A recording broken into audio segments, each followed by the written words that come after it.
అంటే జనరల్‌గా హెర్బ్స్ ఏవైతే ఉన్నాయో, ఆ హెర్బ్స్‌తో తయారు చేసే ఔషధాలే దాన్ని ఆహారంగా యూజ్ చేసేవాళ్ళు. లైక్ గోక్షూర అనేది ఒకటి ఉంటదనమాట.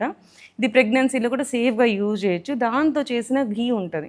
సో, దాన్ని ఫుడ్‌గా ఇంప్లిమెంట్ చేసేవాళ్ళు పాతకాలంలో. సో, ఇట్లాంటివి ఉన్నప్పుడు మనకేందంటే, రాకముందే కాళ్ళకి నీరు పడుతుంది అన్నప్పుడు, రాకముందే అది తీసేయడం గానీ, మనకి ఏదైతే డైరెటిక్ యాక్షన్స్ ఇచ్చి మనము చేస్తామో మోడర్న్ వాళ్ళు బీపీ కానీ వాటికి కానీ అవును. సేమ్ అదే సేఫెస్ట్ డ్రగ్స్ కూడా ఆయుర్వేదంలో ఉన్నాయి. అవన్నీ కూడా మనకేందంటే ఆహారంలోనే ఇంప్లిమెంట్ చేసేలాగా సేఫ్‌గా ఉండేలాగా ఇంప్లిమెంట్ చేసి చెప్తారు మనకి. అండ్ లేటర్ మంత్స్‌లో లైక్ 8దో నెల, 9దో నెల వచ్చేసరికి ఏమైతుంది ఇప్పుడు ప్రెగ్నెన్సీలో పెయిన్స్ వస్తున్నాయి. పెయిన్స్‌ని తట్టుకునే కెపాసిటీ ఉండట్లేదు జనాలకి. సో, వాళ్ళకి కూడా ఏంటంటే మనకు అనువాసన వస్తి అని చెప్పి, ఆస్తాపన వస్తి అని చెప్పి ఇలా మనం ఎనిమాస్ చేస్తామనమాట. Oil enemas.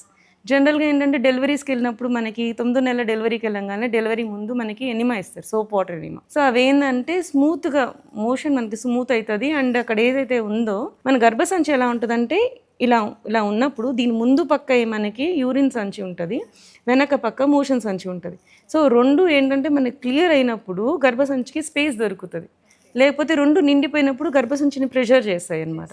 సో, ఈ రెండిటిని క్లియర్ చేసి మనకి ఎనిమాస్ ఇచ్చి తర్వాత బేబీని స్మూత్‌గా వచ్చేలాగా చేస్తది. Normal delivery. నార్మల్ డెలివరీకి.